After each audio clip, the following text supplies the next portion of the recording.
اور ایک اور بات انہوں نے ایک مسروق تابعی ہیں جو کبار صحابہ کرام میں سے سیدنا عمر رضی اللہ عنہ اور اس طرح سیدنا علی رضی اللہ عنہ وغیرہ کے شاگرد ہیں، ان کا ایک قول بھی پیش کیا ہے الطبقات الکبریٰ وغیرہ میں اور طبرانی وغیرہ میں ان کا قول موجود ہے، اور وہ ثابت قول ہے ان کا۔ اس سے بھی انہوں نے کوشش کی ہے کہ سیدنا علی رضی اللہ عنہ کے علم کو سب سے برتر اور فائق ثابت کیا جا سکے، حتیٰ کہ سیدنا ابو بکر و عمر رضی اللہ عنہما سے، حالانکہ یہ بالکل غلط ہے۔ ان کا قول کیا ہے ہم آپ کو پڑھ کے سناتے ہیں، الطبقات الکبریٰ کے الفاظ ہیں، وہ کہتے ہیں کہ شاممت اصحاب رسول اللہ صلی اللہ علیہ وسلم، میں نبی کریم صلی اللہ علیہ وسلم کے صحابہ کرام کے پاس بیٹھا، میں نے ان کے ساتھ بیٹھ کر حصول علم کیا یعنی فیض حاصل کیا، فوجدت علمہم انتہا الی ستۃ، میں نے دیکھا کہ ان صحابہ کرام کا علم 6 صحابہ کرام میں موجود ہے۔ ان میں انہوں نے عمر رضی اللہ عنہ کا نام لیا، علی رضی اللہ عنہ کا نام لیا، عبداللہ بن مسعود رضی اللہ عنہ کا نام لیا، معاذ بن جبل رضی اللہ عنہ کا، سیدنا ابو الدرداء رضی اللہ عنہ کا، سیدنا زید بن ثابت رضی اللہ عنہ کا نام لیا کہ یہ 6 صحابہ کرام ہیں جن میں سب صحابہ کرام کا علم موجود ہے۔ تو پھر وہ کہتے ہیں فشاممت ہؤلاء الستۃ فوجدت علمہم انتہا الی علی وعبد اللہ، میں نے ان سب سے علم حاصل کیا، ان 6 سے بھی، تو ان 6 کا علم مجھے علی رضی اللہ عنہ اور عبداللہ بن مسعود رضی اللہ عنہ میں سمٹا ہوا معلوم ہوا کہ ان 6 کا علم بھی ان 2 میں سمٹا ہوا ہے، سیدنا علی رضی اللہ عنہ اور سیدنا عبداللہ بن مسعود رضی اللہ عنہ، 2 صحابہ ہیں جن میں سب صحابہ کرام کا علم سمٹا ہوا ہے۔ اس سے انہوں نے استدلال کرنے کی کوشش کی کہ علی رضی اللہ عنہ اور عبداللہ بن مسعود رضی اللہ عنہ یہ 2 ان میں سب علم سمٹا ہوا ہے، اور پھر اگر ان کا تقابل کیا جائے تو یقیناً علی رضی اللہ عنہ کا علم فائق ہوگا۔ مسروق ابن اجدع فرماتے ہیں کہ میں نے کتنے صحابہ کی صحبت اٹھائی اور پھر میں نے کیلکولیٹ کیا کہ 6 آدمیوں میں تمام صحابہ کا علم موجود ہے، ابی بن کعب، معاذ بن جبل، زید بن ثابت، عمر بن خطاب، عبداللہ بن مسعود، علی بن ابی طالب، مہاجرین میں سے۔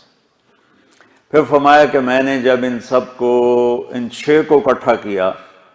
تو مجھے 2 میں نظر آیا سارے صحابہ کا علم، عبداللہ بن مسعود، علی بن ابی طالب۔ اگلی بات میں کرتا ہوں، اپنے جو تھوڑا بہت میں نے پڑھا ہے سیرت کہ ان دونوں میں اگر وزن ڈالا جائے تو علی بن ابی طالب اعلم الناس ہیں بعد الانبیاء، صحابہ میں سب سے زیادہ علم والے۔ اس میں کوئی شبہ نہیں کہ عبداللہ بن مسعود رضی اللہ عنہ سے علی رضی اللہ عنہ فائق ہیں مقام و مرتبہ میں، لیکن یہاں جو بات ان سے چھوٹ گئی یا جس بات کو انہوں نے محسوس نہیں کیا یا اس کو انہوں نے اگنور کر دیا وہ یہ تھی کہ مسروق تابعی رحمہ اللہ تعالیٰ کا سیدنا ابوبکر صدیق رضی اللہ عنہ سے علم حاصل کرنا یہ ثابت نہیں ہے، یعنی انہیں موقع نہیں مل سکا کہ وہ سیدنا ابوبکر صدیق رضی اللہ عنہ سے علم حاصل کرتے۔ اگر وہ سیدنا ابوبکر صدیق رضی اللہ عنہ سے علم حاصل کرتے تو پھر وہ ضرور کہتے کہ میں نے جو علم دیکھا ہے صحابہ کرام کا اس میں سب سے فائق سیدنا ابوبکر صدیق رضی اللہ عنہ ہیں۔ دوسری بات یہ ہے کہ خود مولانا طارق جمیل صاحب یہ بات مانتے ہیں، تسلیم کرتے ہیں کہ نبی کریم صلی اللہ علیہ وسلم کے مزاج کو سب سے بڑھ کر سمجھنے والے ابوبکر صدیق رضی اللہ عنہ ہیں۔ ابوبکر صدیق عالم و بمزاج النبی تھے، نبی کے مزاج کو سمجھنے والے ابوبکر سے بڑھ کر کوئی نہیں تھے۔